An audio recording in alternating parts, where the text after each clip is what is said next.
here at the Lanier Mansion, State Historic Site in Madison, Indiana, with the sunken gardens in the background and further, the formal gardens, the home of James F.D. Lanier. He's one of the most important people that ever lived in Indiana, operated by the Indiana State Museum and Historic Site Corporation.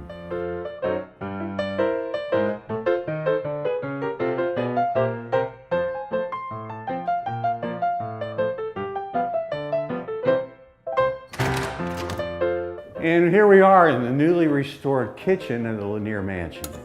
These are some of the utensils they would be using in a kitchen from around 1850. Now we're in the breakfast room. It would have been used by Mr. Lanier and his family to dine on daily basis. They have a separate formal dining room that would be used for special occasions or whenever they had guests. In addition, Mr. Lanier would probably meet with merchants and tradesmen. A few servants would have lived in the house, but most of the servants would have lived in their own houses or apartments and just came in on a daily basis. The entire family would have used the same bath water, starting with Mr. Lanier, second Mrs. Lanier, and then the children. This is the bedroom of the one servant that lived in the house, young Irish woman, 23 years old. And this is what her accommodations would have been like.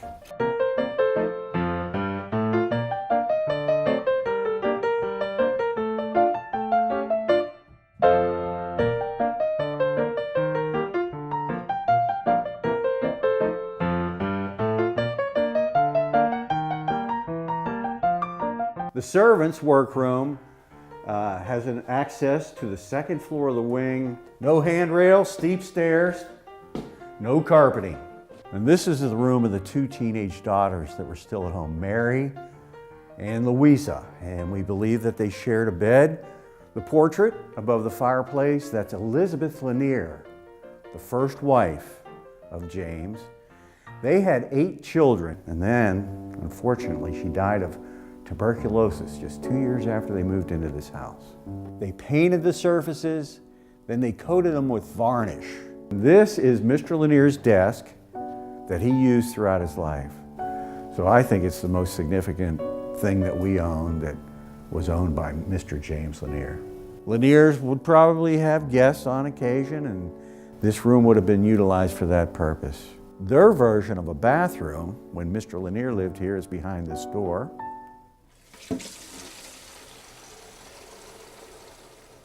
This is the room of the eldest son that lived here. His name was Alexander.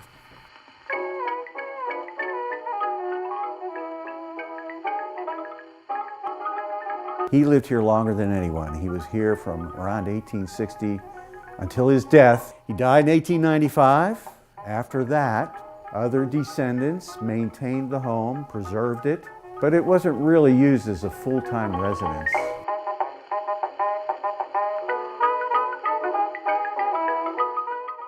Columns are all original.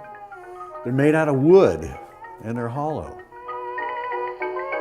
They're Corinthian style.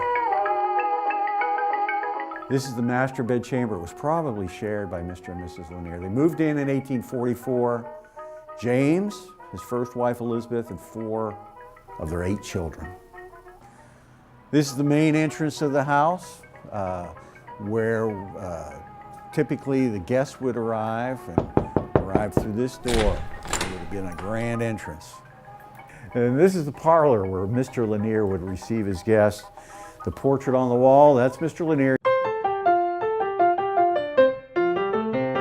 He is important to the state because he lent the state over $1 million in the 1860s, after he had left Indiana. Half of the money was used to finance the Civil War for the state. The other half paid interest on a debt.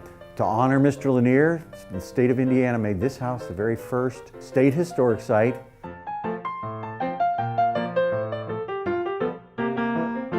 All the furniture we have is authentic. Pocket doors on the house, they still operate. They separate the 2 rooms. The rooms are mirror images of each other. That side he used to receive his guests. This side over here was used for the family to enjoy their leisure time.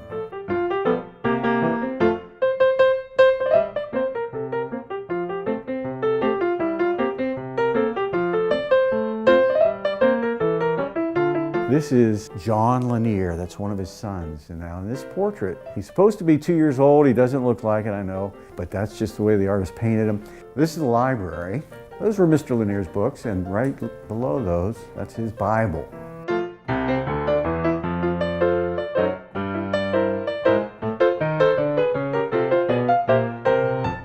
Now we're going to go into the formal dining room, the room that Mr. and Mrs. Lanier and the family would receive guests when they had guests, or on special occasions they dine. The wallpaper in here, there's 387 wooden blocks, there's 53 colors in it. It's very labor intensive to make this wallpaper. It's a style called chinoiserie, which means Chinese. So this is what a French designer thought China looked like. Artificial light was very expensive in the 1840s. This room has a chandelier that utilized whale oil as a fuel. The servant would have to get up there on the fixture, fill the reservoir with whale oil. Gravity would feed to the argon lamps. That's Bacchus, the Roman god of intoxication.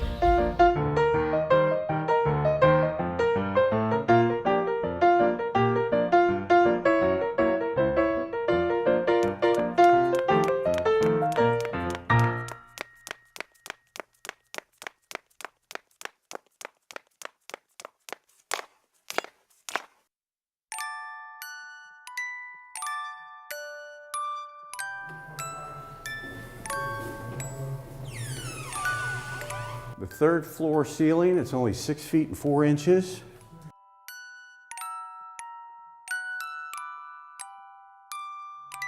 This is the room of the youngest son, Charles, 13 years old in 1850.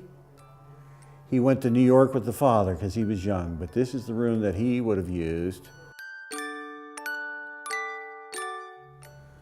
This is the room of the servant that lived in the house, young David. He was 15 years old. This would have been his bed, very much simpler than a bed that would have been used by one of the family members. Very narrow, straw mattress, rope suspension, probably wasn't very comfortable.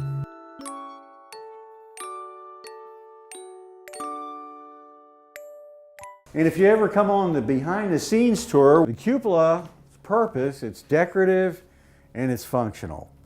It has a skylight that illuminates the middle of the house. The light comes in, and then through this lens it illuminates the central spiral staircase.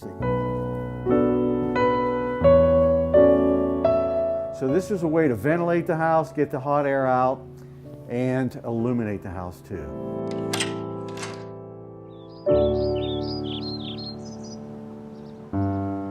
The mansion became a museum in 1925 when the youngest son, Charles, gave the house to the state of Indiana, and he gave money to go with it too so that it could be maintained.